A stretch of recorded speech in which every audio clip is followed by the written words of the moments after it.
यो महिनाको electricity bill पनि तिरेको छैन हो।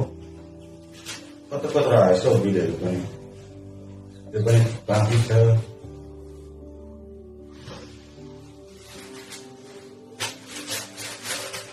यो फेरि अर्को आएको छ।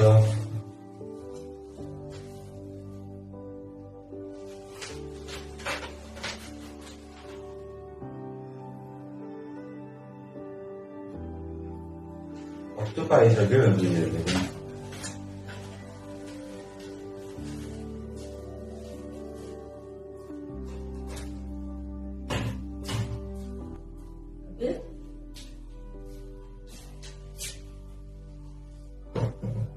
यहीँ बसिरहेको छु नि।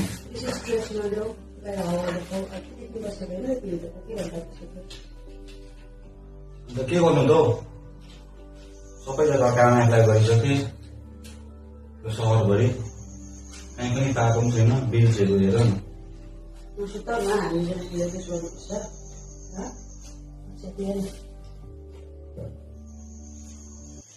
बस न तिमी, बस।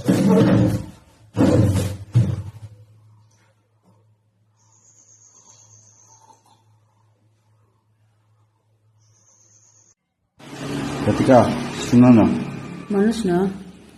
आजकल त मलाई लाग्छ कि मैले तिमीलाई समाजमा केही इज्जतै दिन सकेको छैन रहेछौ। त्यस्तो किन सोच्नु भएको? त्यस्तो सोच्नु हुँदैन नि। हामी दुईजना मिलेर कुछ गर्नुपर्छ, केही न केही सोच्नुपर्छ नि। त्यस्तो नसोच न। हुन त घरको लागि सबै कुरा मैले नै गरिदिनु पर्ने हो। त्यस्तो नसोच न, त्यो सबै कुरा भइहाल्छ। बिस्तारै हुन्छ, अत्तालिनु हुँदैन। टाइम लाग्छ नि हरेक कुराको लागि।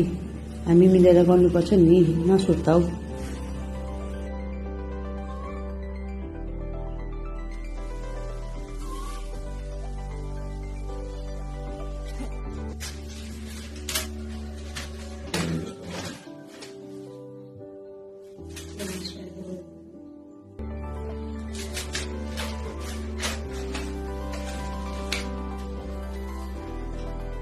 अब साह्रै भइसक्यो।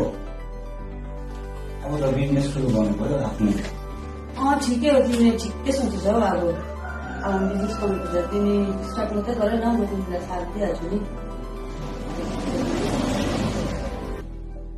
प्रतिका, हो फाइनली हाम्रो बिजनेस आफ्नै भयो नि है।